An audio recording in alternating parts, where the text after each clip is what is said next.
बड़े मुद्दे, बड़ी बातें और बड़ी शख्सियत। हमने आपको जैसा बताया था कि हर वीकेंड हम किसी न किसी शख्सियत से आपकी मुलाकात जरूर करवाया करेंगे, जिनका कोई ना कोई योगदान गंगापुर के विकास में जरूर रहा है।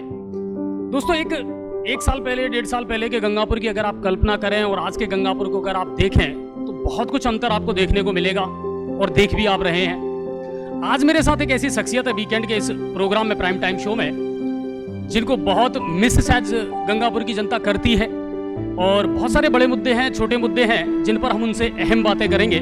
मेरे साथ हैं आज पूर्व विधायक मान सिंह गुर्जर जी, और बहुत कुछ उनसे जानना है शहर के विकास को लेकर के। मान सिंह जी, बहुत बहुत स्वागत है आपका।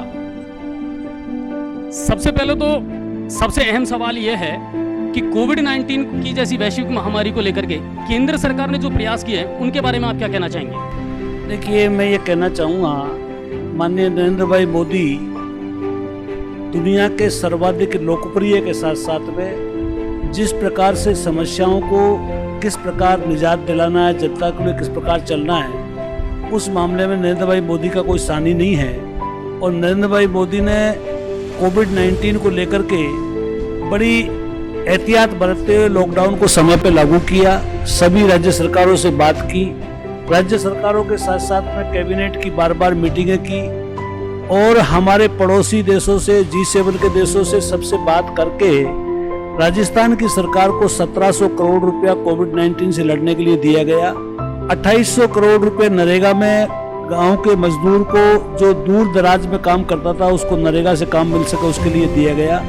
इसी के साथ साथ में माननीय प्रधानमंत्री जी ने PM केयर्स फंड खोला। पहली बार हिंदुस्तान के 70 साल के इतिहास में जिस कोविड-19 को लेकर के फंड इकट्ठा किया, उसमें से तुरंत 3100 करोड़ रुपए रिलीज करके और वेंटिलेटर खरीदे गए। इस प्रकार की व्यवस्थाएं, इस प्रकार का नेतृत्व मैं समझता हूँ अनूठा है, जिनकी तारीफ की जानी चाहिए। अच्छा, एक चीज और है, राज्य सरकार के द्वारा केंद्र सरकार ने अपनी तरफ से पूरी अच्छी पहल की। क्या राज्य सरकार ने कोविड-19 को लेकर के सार्थक प्रयास किए? मैं इस बहस में नहीं पढ़ना चाहता। मैं ये कहना चाहूँगा कि चाहे राजस्थान सरकार हो चाहे केंद्र सरकार हो, सबको मिलके करना चाहिए। लेकिन हाँ, इतना जरूर कहूँगा कि माननीय मुख्यमंत्री जी बार बार ये कहते रहे हैं कि राजस्थान को कुछ नहीं मिला। उनको ये बात नहीं कहनी चाहिए, क्योंकि हमने और हमारे बड़े नेताओं ने उनसे कई बार कहा कि आप चाहो तो इस मुद्दे पर बहस कर लो, लेकिन इस प्रकार की बयानबाजी मत करो जिससे अटकलें पैदा हो, जिससे भ्रम पैदा हो। अच्छा मान सिंह जी, जब आप विधायक थे और चुनाव लड़ रहे थे तो आपके द्वारा एक नारा दिया गया था जो मुझे आज तक याद है, जल, जेल, जिला और रेल। आपको क्या लगता है वो कितना साबित हुआ सही, सार्थक कितना लगा, उसमें कितना प्रयास रहा और कहां कुछ कमी रही? देखिए, किसी भी राजनीतिक जीवन हो, सामाजिक जीवन हो, उसमें नारे एक जनता की आवाज़ होती है, और वो गंगापुर की आवाज़ थी, गंगापुर को पानी मिले। हमने चंबल के पानी के लिए प्रयास किए और गंगापुर में हम चंबल का पानी लेके आए। 2005 में जो योजना बनी, 8 में माननीय वसुंधरा जी की गवर्नमेंट जाने के बाद में 5 साल कांग्रेस की गवर्नमेंट रही। उस कांग्रेस की गवर्नमेंट ने 5 साल में मात्र 25 करोड़ रुपए उस पर खर्च किया और चंबल घड़ियाल से उसकी क्लियरेंस नहीं मिली। गंगापुर में माननीय रामकेश जी विधायक थे, एक बार भी 5 साल में चंबल के पानी पे कोई रिव्यू नहीं हुआ। और जब हम चंबल का पानी लेके आ गए यहाँ पर, उसके बाद में अभी जो वहाँ पे 4 पंप लगने थे, 2 पंप हमने वहाँ जो है शिफ्ट करवा दिए थे, 2 पंप चंडीगढ़ से आने थे।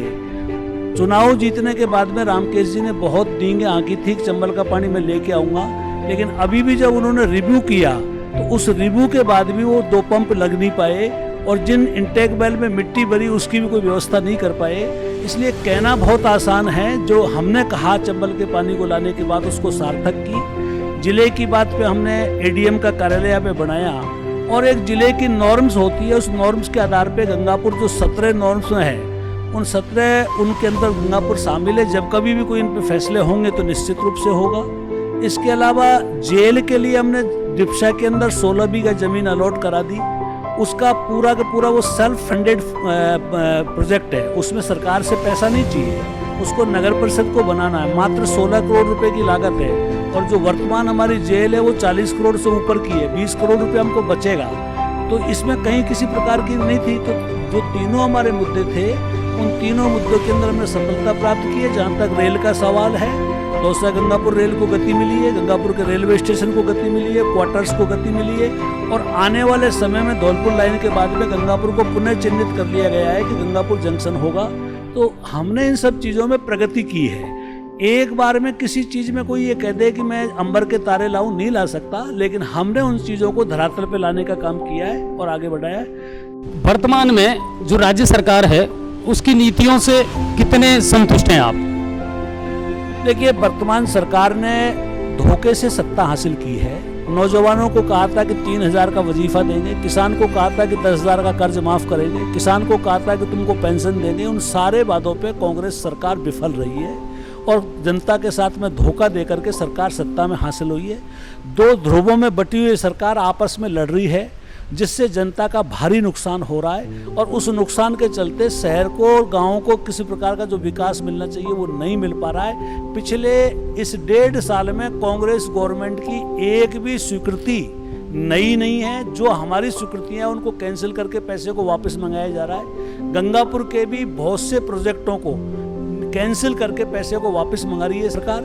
इसलिए मैं समझता हूं कि इस सरकार के रहते हुए राजस्थान में विकास शून्य हुआ है और राजस्थान प्रगति के पथ पे वापस पीछे आ गया है। जिस राजस्थान को सड़कों के मामले में नंबर 1 कर दिया था, जिस राजस्थान को शिक्षा के मामले में तीसरे नंबर पे कर दिया था, वो राजस्थान अब वापस पिछले पायदान पे जा रहा है। बहुत सारे मुद्दों पर बड़ी बेबाकी से हम मान सिंह जी से बात कर रहे हैं, और एक सबसे बड़ा अहम मुद्दा और है आज की राजनीति में, और वो है कहीं ना कहीं जातिवाद और क्षेत्रवाद, जिसने राजनीति को प्रभावित किया है। मान सिंह सर, जातिवाद और क्षेत्रवाद वर्तमान राजनीति में आपको लगता है कि इनका बहुत बड़ा रोल अदा हो रहा है? देखिए अजय जी, सवाल आपका धरातल के रूप से सही है, लेकिन मैं निवेदन करना चाहूँगा कि हमारा संविधान, जिसमें जाति का कोई स्थान नहीं है, सभी समान है, सभी को समान रूप से अच्छे लोकतंत्र की स्थापना हो, अच्छे लोग चुन के आए, चाहे वो किसी भी दल से हो, किसी भी समाज से हो।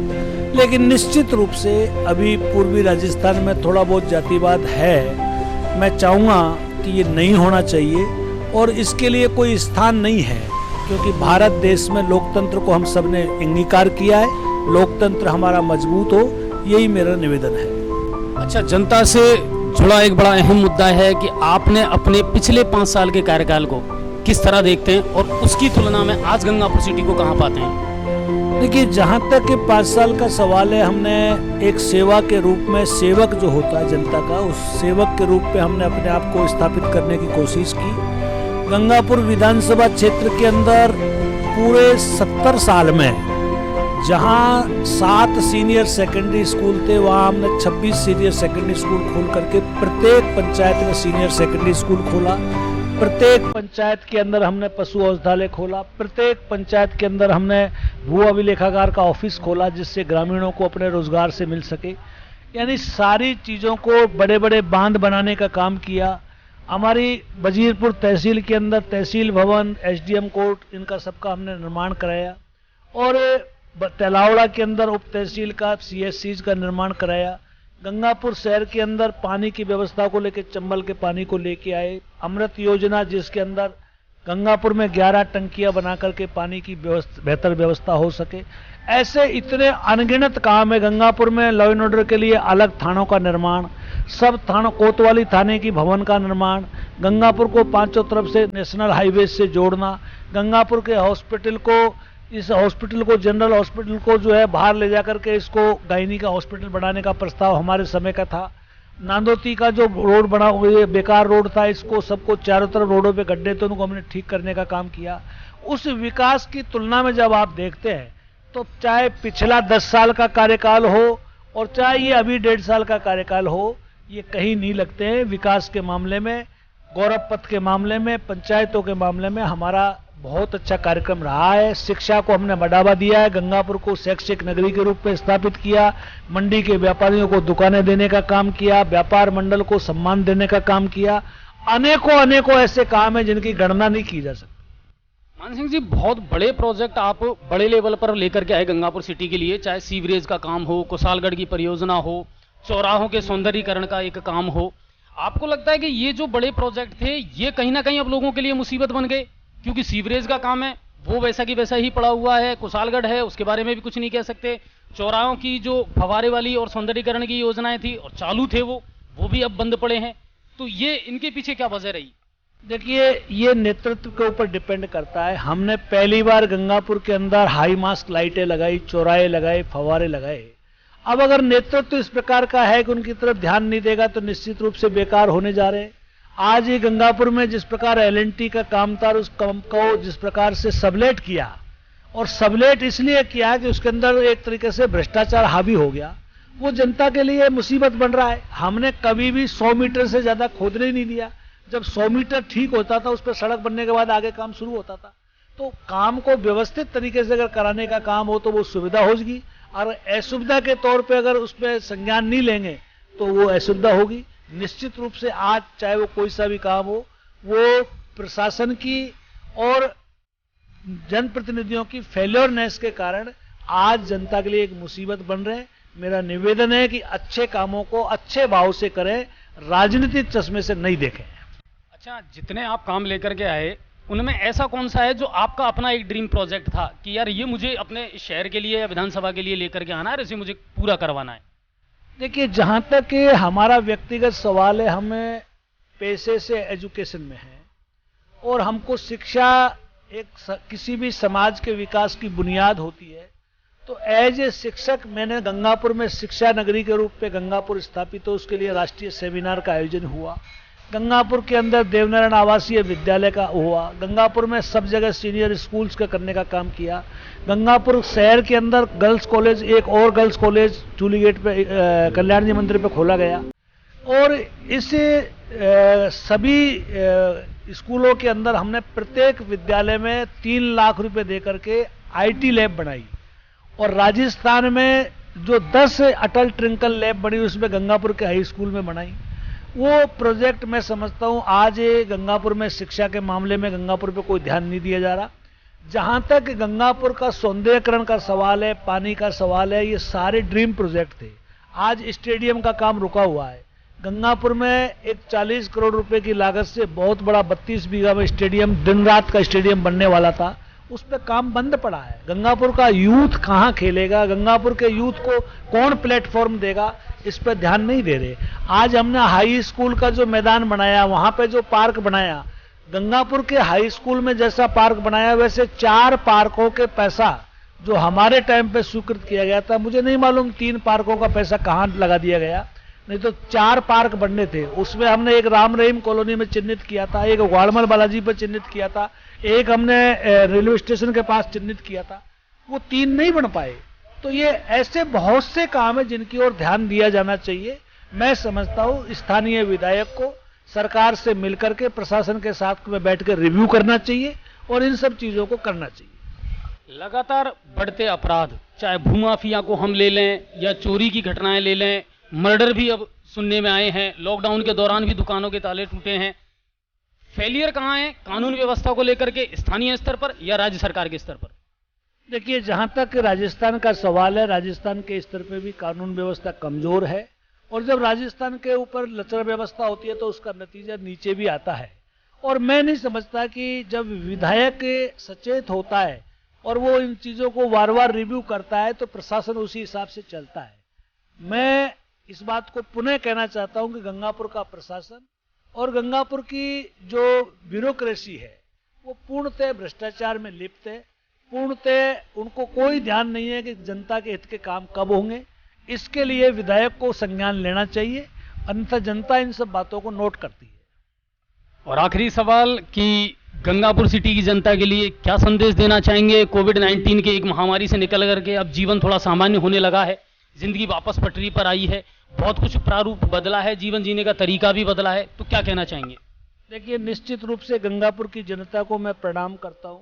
गंगापुर एक हिंदुस्तान की छोटी काशी है, जहां धार्मिक नगरी है। यहाँ के लोग बहुत दयालु और बहुत समाज सेवी है। उन्होंने बहुत धैर्य से काम किया है। गंगापुर व्यापारिक रूप से उन्नत शहर है। सभी व्यापारी भाइयों को, किसान भाइयों को, नौजवानों को धैर्य के साथ में काम रखना है। हो सकता है आपको परेशानियां हो रही है, लेकिन मैं विश्वास दिलाता हूं कि गंगापुर फिर चमन होगा, गंगापुर फिर आगे बढ़ेगा और आप और हम सब गंगापुर जो है, जो हम हमेशा कहते हैं कि जय गंगापुर, जय जय गंगापुर, गंगापुर जीतेगा और निश्चित रूप से कोरोना भी हारेगा और गंगापुर आगे बढ़ेगा। तो ये थे हमारे साथ पूर्व विधायक मान सिंह गुर्जर, और बहुत सारे मुद्दों पर बेबाकी से उन्होंने जवाब दिए, और कहीं ना कहीं उन्हें भी लगता है कि ब्यूरोक्रेसी और जनप्रतिनिधियों के बीच में जो कॉम्बिनेशन है उसमें कहीं ना कहीं तालमेल में अभाव है, और इसलिए जनता को ये खामियाजा भुगतना पड़ रहा है कि बड़े बड़े जो प्रोजेक्ट हैं वो आज अधर में लटक रहे हैं, और विकास के काम जितनी तेजी से होने चाहिए थे गंगापुर सिटी के लिए उतनी तेजी से नहीं हुए। लेकिन फिर भी कहीं ना कहीं ये आश्वासन जरूर वो दे रहे हैं कि आने वाले दिनों में गंगापुर उसी विकास के रास्ते पर फिर लौटेगा और लोग जी जान से जुटेंगे अपने इन विकास कार्यों के लिए। सर बहुत बहुत धन्यवाद आपका, बहुत बहुत शुक्रिया आपने जो टाइम दिया उसके लिए, और इसी तरह आप भी प्राइम टाइम शो देखते रहिए और हमें शेयर करते रहिए और कमेंट जरूर करते रहिए। धन्यवाद।